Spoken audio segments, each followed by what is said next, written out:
Hello दोस्तों, welcome my channel Sachin Bhadauria classes. आज सभी का तहे दिल से स्वागत है आपके अपने चैनल्स, जिसमें आज हम लोग क्वाड्रेटिक इक्वेशंस की बात चल रही थी। कल हमने इसका एक इंट्रोडक्शन वीडियो कल बनाया था, उसमें हमने एक्सरसाइज 4.1 के कुछ सम्स भी उसमें सॉल्व करे थे। आज हम लोग बात करने जा रहे हैं solution of the quadratic equations, और इसमें आज हम जो सबसे पहला मेथड हम पढ़ने जा रहे हैं जो कि है फैक्टराइजेशंस मेथड, जिसको गुणनखंड विधि भी कहते हैं। दोस्तों, वैसे तो क्वाड्रेटिक इक्वेशन को सॉल्व करने के हमारे पास तीन मेथड बताए गए हैं। पहला फैक्टराइजेशन मेथड, इसके बाद एक हमारा था कंप्लीटिंग द स्क्वायर मेथड, जो सीबीएसई ने फ़िलहाल सिलेबस से डिलीट कर दिया है, और तीसरा जो है उसे क्वाड्रेटिक फार्मूला के नाम से जानते हैं, कुछ लोग इसे धराचार फार्मूला के नाम से भी जानते हैं हमारे हिंदी मीडियम के छात्र। तो हम आज उसी में सबसे पहला मेथड जो है हमारा, जिसका नाम है फैक्टराइजेशन मेथड यानी कि गुणनखंड विधि, इसका आज हम लोग इस्तेमाल करेंगे। और इनको गुणनखंड विधि को सीखने से पहले हम लोग कुछ एग्जांपल्स की बात करेंगे, और ये जो एग्जांपल्स हम लेंगे एक्सरसाइज 4.2 के कुछ क्वेश्चंस को लेकर के इनको सॉल्व करेंगे। ये गुणनखंड विधि आप लोग जानते हैं बहुत ही अच्छे तरीके से। फैक्टराइजेशन मेथड जो हम लोगों ने क्लास 9th में पढ़ा था पॉलिनोमियल्स में, और आज हम लोग उसी का ही यूज़ करेंगे। बेसिकली हमें करना क्या होता है, बेसिकली हमारा जो क्वाड्रेटिक इक्वेशंस होता है इसके मिड टर्म को स्प्लिट करना है, और इसके मिड टर्म को स्प्लिट करके हम लोग दो पार्ट करेंगे और उनमें से कॉमन लेकर के सॉल्व करेंगे। चलिए दोस्तों, देखते हैं इसको कैसे बनाने हैं क्वेश्चंस हमारे। तो बात करते हैं। सबसे पहला हमारा फर्स्ट क्वेश्चंस का फर्स्ट पार्ट हमारा यहाँ पे गिवन है, जो कि है हमारा x square minus 3x minus 10 is equal to 0। यहाँ पर हमें एक्स को फैक्टराइज करना है, और हमें इस क्वाड्रेटिक इक्वेशंस के जो दो रूट्स हैं, जिन्हें हम जीरोज़ भी कहते हैं, वो फाइंड करना है, जिन्हें अल्फ़ा और बीटा के नाम से जाना जाता है दोस्तों। तो चलिए हम लोग बात कर रहे हैं इसको कैसे सॉल्व करना है। ये सारी चीज़ें हम लोग क्लास 9th में वैसे डिस्कस कर चुके हैं, पढ़ चुके हैं फैक्टराइजेशन मेथड्स के बारे में। तो चलिए करना क्या होता है एक्चुअली में, इसमें हम सबसे पहले तरीका ये होता है कि हम इन दोनों का यहाँ पर मल्टीप्लाई करेंगे। तो अगर हम एक्स स्क्वायर का मल्टीप्लाई माइनस 10 से करते हैं तो ये रिज़ल्ट आ जाता है माइनस का 10x स्क्वायर। अब करना क्या है, जो मिड टर्म है, मिड टर्म जो है हमारा माइनस 3x, इसको हमें मिड टर्म को इस तरीके से स्प्लिट करना है कि इसके दो पार्ट हो जाए और जिनका प्लस माइनस करने पर माइनस 3x आए। तो दोस्तों अगर हम देखें यहाँ पर, अगर इस तरीके से यहाँ पे मान लीजिए 10 के अगर फैक्टर करते हैं, देखिए हम आपको बेसिक चीज़ें बिल्कुल बता रहे हैं कि जिसको नहीं आते फैक्टर्स तो वो किस तरीके से करेगा। तो इनको मल्टीप्लाई करने के बाद एक्स स्क्वायर के तो दो फैक्टर हमारे एक्स और एक्स दो टर्म्स में हो जाएंगे। मेन जो होता है ये कोफिशिएंट वैल्यूज़, इसको हम लोग प्राइम फैक्टर्स करके इनको फाइंड आउट करते हैं किस तरीके से हमें अरेंजमेंट्स करना है। तो अगर हम यहाँ पे 10 के दो फैक्टर्स करें तो 2 5 जा 10 और 5 1 जा 5, तो हमारे देखिए दो फैक्टर आ गए 2,5। अगर हम इनका डिफरेंस निकालें, तो डिफरेंस देखिए हमारा 5 - 2 यानी कि 3 आ रहा है। तो दोस्तों इस प्रकार से हम लोग जब इसको सॉल्व करेंगे, ये तो आपको हमने एक बहुत ही बेसिक सी बात बताई है, और इस बेसिक सी बात का हम लोग यूज़ करेंगे अपने सभी, यही कॉन्सेप्ट है हमारा इसको करने का। तो ये चलिए अब हम लोग बात करते हैं इसको। हम लोग ये सारी चीज़ें आपको हमने बता दी हैं, ये बार बार आपको नहीं बताएंगे, हम डायरेक्ट इसके फैक्टर्स करेंगे। तो यहाँ पर हमें मिड टर्म स्प्लिट करना है, इसको कहते हैं मिड टर्म स्प्लिट करके हम इसके फैक्टर्स बनाने जा रहे हैं। फैक्टराइजेशन मेथड ही हमारा। तो एक्स स्क्वायर को तो ऐसे ही लिखेंगे दोस्तों, माइनस 3x के अगर हम दो फैक्टर करें जिनको प्लस माइनस करने पे माइनस 3x है, और दोनों का मल्टीप्लाई करके माइनस 10x स्क्वायर के बराबर है। तो यहाँ पर दोस्तों इसके हम एक फैक्टर यहाँ पे ले सकते हैं माइनस का 5x और एक प्लस का 2x। माइनस 10 को ऐसे ही लिखेंगे दोस्तों। मिड टर्म माइनस 3x के देखो दो फैक्टर्स किए हमने, माइनस का 5x प्लस का 2x। अगर हम माइनस 5x में से 2x को सब्ट्रैक्ट करते हैं तो माइनस का 3x आएगा, और माइनस 5 का मल्टीप्लाई प्लस 2 से करेंगे तो माइनस 10x और x मिलके x स्क्वायर। तो इस प्रकार से जो हमने आपको कॉन्सेप्ट बताया था वो पूरा यहाँ पे सही है। अब करना यहाँ है दोस्तों कि यहाँ पर 1 2 3 टर्म्स थे, यहाँ पे इसको हमने स्प्लिट करके 3 टर्म्स के 4 टर्म्स कर दिए हैं। अब इन दोनों टर्म्स में से कॉमन लेना है, इन दोनों टर्म्स में से कॉमन लेना है। इन दोनों टर्म्स में अगर हम कॉमन लेंगे तो कॉमन हमारा हो जाएगा x - 5। इन दोनों टर्म्स में से अगर हम कॉमन लें तो यहाँ पर भी कॉमन 2 लेंगे, तो यहाँ पर भी x - 5 इज इक्वल टू 0। अब यहाँ पर देखिए 4 में से दो दो के पेयर बना के हमने कॉमन ले लिया, तो इसमें एक कॉमन आ गया, इसमें एक कॉमन आ गया, तो अब टोटल अब 2 टर्म्स हो गए हैं। अब इन 2 टर्म्स में भी अगर हम कॉमन लें तो दोनों टर्म्स में से x माइनस 5 कॉमन आ जाएगा, बचेगा क्या, एक में बचेगा x, एक बचेगा +2 इक्वल टू 0। करना ये है हमें कि वैन x माइनस 5 को जब 0 के इक्वल लेंगे तो यहाँ से x की वैल्यू आ जाएगी 5, और वैन x प्लस 2 को जब 0 के इक्वल लेंगे तो यहाँ से x की वैल्यू आ जाएगी -2। तो इस प्रकार से हमारे रूट्स ऑफ, अगर हम बात करें इनके रूट्स की, तो रूट्स ऑफ गिवन इक्वेशन, तो रूट ऑफ गिवन इक्वेशन जो है विच इज़ द 5, -2। तो ये हमारा आंसर सोल्यूशन है। यहाँ पर इनको एक रूट्स को अल्फ़ा से रिप्रेजेंट करते हैं तो अल्फ़ा की वैल्यू 5 हो सकती है, बीटा की वैल्यू -2। तो ये दो रूट्स हैं जिनको अल्फ़ा और बीटा से भी रिप्रेजेंट कर सकते हैं। तो अल्फ़ा यहाँ पे 5 आ रहा है, बीटा की वैल्यू -2 आ रही है। तो दोस्तों इस प्रकार से हमारा पहला क्वेश्चन जो है ये सॉल्व हो चुका है, और यही तरीका हम यहाँ पर फैक्टराइजेशन मेथड में आगे के यूज़ करेंगे। तो चलिए एक क्वेश्चन हम आपके लिए इसमें और सॉल्व करते हैं, इसी के फर्स्ट क्वेश्चन का ये एक थर्ड पार्ट। ये दोस्तों क्वेश्चन हम इसलिए ले रहे हैं क्योंकि अक्सर बच्चों को जो अंडर रूट वाली प्रॉब्लम्स होती हैं उनको थोड़ा सा सॉल्व करने में प्रॉब्लम्स होती है। तो चलिए इसको भी एक सॉल्व करके देखते हैं। क्वेश्चन नंबर थर्ड में गिवन है √2 का स्क्वायर प्लस √2 का square plus 7x plus 5√2 is equal to 0। तो चलिए दोस्तों इसको सॉल्व करके इसके भी हम यहाँ पर रूट्स फाइंड करेंगे। दो रूट्स हमारे आएंगे, अल्फ़ा एंड बीटा।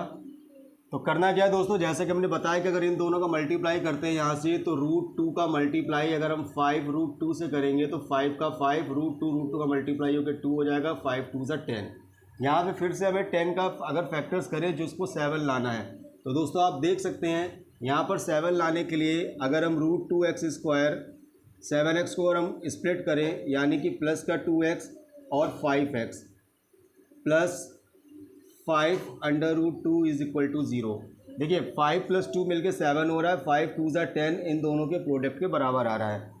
अब इन दोनों में से अगर हम कॉमन लेंगे तो दोनों में से √2x कॉमन हो जाएगा। यहाँ पे √2x में √2x² में √2x बाहर आ जाएगा, तो यहाँ बचेगा x।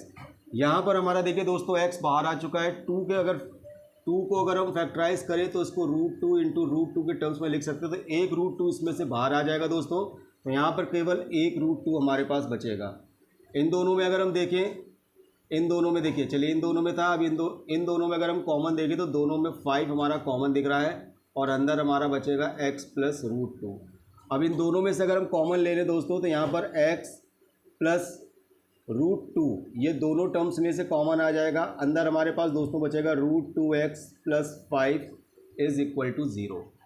तो यहाँ पर वही आगे हम लोग जो पीछे की पहले किया था वही चीज़ें करना है कि वैन x प्लस √2 को 0 के इक्वल लेंगे तो x की वैल्यू आ जाएगी माइनस का √2, एंड वैन जब √2x प्लस 5 को 0 के इक्वल लेंगे यहाँ से, तो दोस्तों यहाँ से x की वैल्यू जो आएगी विच इज़ द -5/√2। आप चाहे तो इसको ऐसे भी कर सकते हैं, और अगर रहने दीजिए इसमें कोई दिक्कत नहीं है, वैसे रेशनलाइज कर सकते हैं √2 का ऊपर नीचे मल्टीप्लाई, लेकिन उससे कोई फ़र्क नहीं पड़ता। हमारे ये दोनों आंसर यहाँ पर आ जाएंगे। तो इसका हम आंसर लिख देंगे कि रूट्स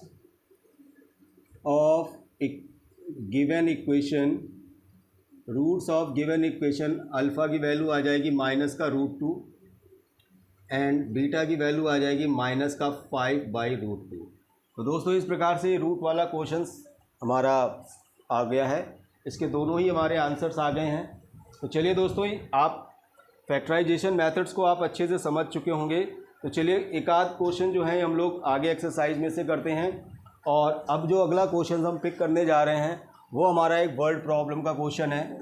तो दोस्तों इस वर्ड प्रॉब्लम के क्वेश्चंस को सॉल्व कर एक आध को और एक दो और करके देखते हैं, जिसके आगे बाद आप लोगों को ये भी समझ में आ जाएगा कि वर्ड प्रॉब्लम से कैसे, कल मैंने आपको बताया था कि अगर वर्ड प्रॉब्लम वाले सम होते हैं तो उनमें सबसे पहले उनकी क्वाड्रेटिक इक्वेशंस बनाते हैं। तो चलिए क्वेश्चन नंबर थर्ड देखते हैं। यहाँ पर बुक में दिया गया है, क्वेश्चन में ये दिया गया है कि find the two number whose sum is 27 and the product is the 182। तो यहाँ पे मान लेंगे कि let the first number x, तो therefore second number which is the 27 minus x. देखिए दोनों का सम दिया गया था 27 है, तो अगर एक एक्स होगा तो दूसरा 27 माइनस एक्स हो जाएगा। अकॉर्डिंग टू प्रॉब्लम हमें गिवन है कि प्रोडक्ट ऑफ टू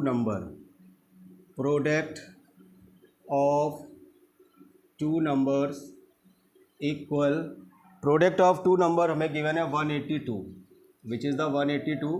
यहाँ पे दोनों नंबर को लिखेंगे x, इसका प्रोडक्ट करेंगे 27 माइनस एक्स के साथ में, और ये 182 के इक्वल हो जाएगा। x का अंदर मल्टीप्लाई करेंगे तो 27x माइनस एक्स और x मिलके x की पावर 2 इज़ इक्वल टू 182।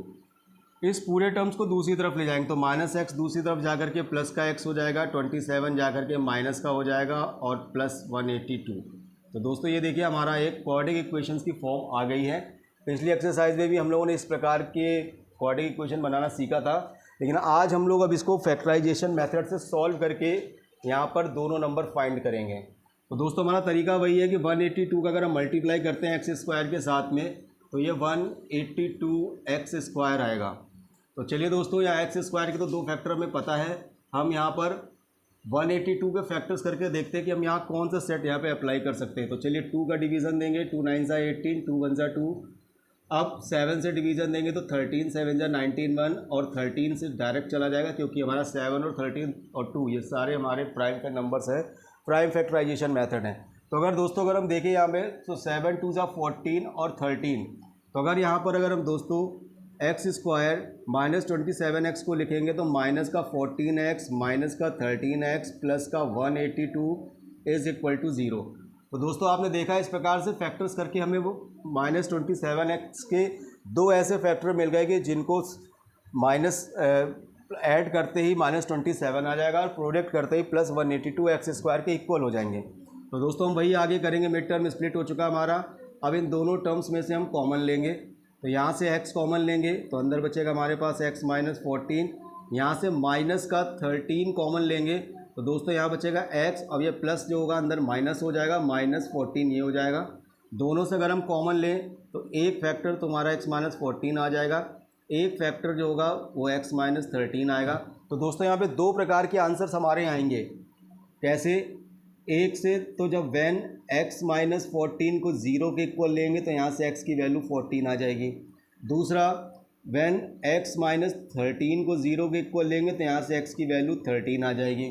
तो पहला नंबर अगर हम मान लीजिए 14 मानेंगे तो दूसरा नंबर हमारा 13 हो जाएगा, या पहला नंबर अगर हम 13 लेते हैं तो दूसरा नंबर 14 हो जाएगा। तो हमारे जो सेट होंगे वो 14, 13 और 13, 14, ये दोनों ही आंसर हमारे करेक्ट है और इस तरह से हमारा ये सोल्यूशन निकल आया है यहाँ पर इन दोनों के। तो पहला नंबर हमारा 14 और 13 में से या 13 और 14 में से कोई भी एक हो सकता है दोस्तों। चलिए एक क्वेश्चन और मैं सोच रहा हूँ आप लोगों को करा दूँ। बढ़िया क्वेश्चन है, अच्छा क्वेश्चन है, आप लोगों की समझ में आएगा और थोड़ा सा कॉन्सेप्ट जो होगा ये बिल्डअप होगा। तो एक ये लास्ट क्वेश्चन और मैं आपके लिए कराना चाहता हूँ दोस्तों। चलिए देखते हैं इसी का। अगर हम क्वेश्चन नंबर 6 देखें एक्सरसाइज का, थोड़ा इम्पोर्टेंट क्वेश्चन भी है। इसमें ये कहा गया है कि एक पॉटरी मतलब एक इंडस्ट्रीज़ है जहाँ पे कुछ पॉटरी बनाने, बर्तन बनाने हैं, और ये देखा गया है कि एक दिन पर्टिकुलर किसी डेज पर जितने बर्तन बने थे उनकी कॉस्ट होती है उनकी 2 टाइम्स के बराबर। तो चलिए इसको करके देखते हैं। तो यहाँ पर एक गिवन है कि यहाँ पे मान लेंगे let the number of pottery अगर हम x मान लें तो therefore cost of each pottery, हर एक की कॉस्ट यहाँ पर गिवन है हमारी कि जो भी हमारे पॉटरी बने उसके 2 टाइम्स से मोर देन 3, तो x का 2 टाइम्स हो जाएगा 2x plus 3।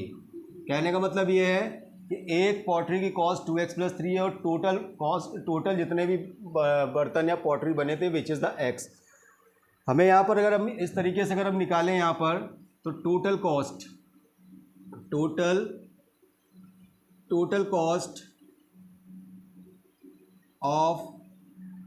Cost of production, total cost of production अगर हम निकालना चाहेंगे जो कि हमें गिवन है ऑलरेडी, विच इज़ गिवन है 90 रुपीज़, विच इज़ गिवन है rupees 90।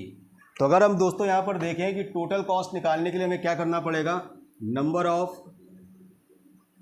Pottery produced, number of pottery produced in that day multiply, इसका मल्टीप्लाई करेंगे कॉस्ट ऑफ वन पॉटरी से। एक पॉटरी की कॉस्ट से अगर मल्टीप्लाई कर दें तो टोटल कॉस्ट हमारी जो होगी वो ₹90 के इक्वल हो जाएगी।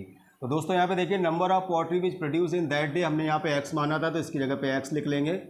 इसका मल्टीप्लाई हम करेंगे कॉस्ट ऑफ वन पॉटरी से, विच इज़ हमने यहाँ पे देखा था 2x + 3, ये रुपीज़ में था हमारा, और इन दोनों का जो रिज़ल्ट है विच इज़ द ₹90 हमें गिवन है। x का अंदर मल्टीप्लाई करेंगे तो which is the 2x² + 3x is equal to 90 को इस तरफ ले आएंगे दोस्तों, तो 2x² + 3x माइनस का 90 इज़ इक्वल टू 0। तो अब देखिए दोस्तों ये हमारी एक क्वाड्रेटिक इक्वेशन डेवलप हो गई है। यहाँ पर हम प्राइम फैक्टराइजेशन मेथड का यूज़ करेंगे और इसको सॉल्व करेंगे। तो दोस्तों यहाँ पर देखिए, यहाँ पे 92 हमारा कितना हो रहा है, यहाँ पे 180। तो 180 का अगर हम यहाँ पर करके देखते हैं तो 19 2 180, 2 का देखेंगे ये 90 टाइम्स, फिर देंगे 2 से 40 टाइम्स, फिर देंगे 3 से 15 बार, फिर देंगे 3 से यहाँ पे 5 टाइम्स, फिर देंगे यहाँ पर, चलिए यहाँ पे हमें यहाँ डिफरेंस चाहिए यहाँ पे 3x का, तो 2 2 4, 3 12 और 5 3 15। तो दोस्तों हमारे पास ये आ जाएगा 2x²। चूँकि 5 3 15 हमारा यहाँ पे प्लस में लाना है तो यहाँ पर हम लोग माइनस का 12x लेंगे और प्लस का 15x लेंगे, माइनस का 90 = 0। देखिए दोस्तों प्लस 15x में माइनस 12x करेंगे, प्लस का 3x आ जाएगा और इन दोनों का मल्टीप्लाई जो होगा, इन दोनों के मल्टीप्लाई प्रोडक्ट के बराबर यानी कि 180x² के इक्वल होगा माइनस में। तो चलिए दोस्तों अब करना क्या है, हम वही करते हैं। मिड टर्म हमारा स्प्लिट हो गया, इन दोनों में कॉमन ले लेंगे 2x। तो यहाँ पे दोस्तों 2x कॉमन लेते ही यहाँ पर हमारे पास अंदर बचेगा x - 6। इन दोनों से कॉमन लेंगे दोस्तों x 15, तो यहाँ पर भी बचेगा x - 6। तो दोनों से कॉमन ले लेंगे तो x - 6 और दूसरे ब्रैकेट में हमारे पास आ जाएगा 2x + 15 इज़ इक्वल टू 0। तो दोस्तों आप लोगों ने देखा कि इस प्रकार से हमारा ये फैक्टर्स यहाँ पर कंप्लीट हो चुका है। When 2x + 15 is equal to 0 लेंगे तो यहाँ से x की वैल्यू आएगी विच इज़ द -15/2। तो दोस्तों आप जानते हैं कि जो भी हमारे बर्तन या जो भी पॉटरी प्रोड्यूस होगी विच इज़ नॉट नेगेटिव में नहीं होंगे और दूसरा फ्रैक्शनल वैल्यूज़ नहीं होगी। तो इसीलिए x की इस वैल्यू को हम लोग क्या कर सकते हैं, therefore it can be rejected, इसको रिजेक्ट कर देंगे इस वैल्यू को। And when x - 6 is equal to 0 को पुट करेंगे तो यहाँ से x की वैल्यू 6 आ जाएगी। तो दोस्तों हम देख सकते हैं यहाँ पर हमने नंबर ऑफ पॉटरीज माने थे x, तो यानी कि उस दिन 6 पॉटरीज हमारे प्रोड्यूस होंगे। अगर हम इस कॉस्ट की बात करें तो यहाँ पे अगर इसके 2 × x की जगह 6 कर दें तो यहाँ पर आप देख सकते हैं दोस्तों 12 + 3 मिल करके 15 रुपीज़। कहने का मतलब ये है कि एक जो भी ईच पॉटरी थी उसकी कॉस्ट 15 रुपीज़ है और टोटल नंबर ऑफ पॉटरी जो प्रोड्यूस हुए थे दैट डे में विच इज़ द 6। और यही हमसे क्वेश्चंस में पूछा गया था जिसका हम लोगों ने यहाँ पर आंसर्स निकाल लिया है।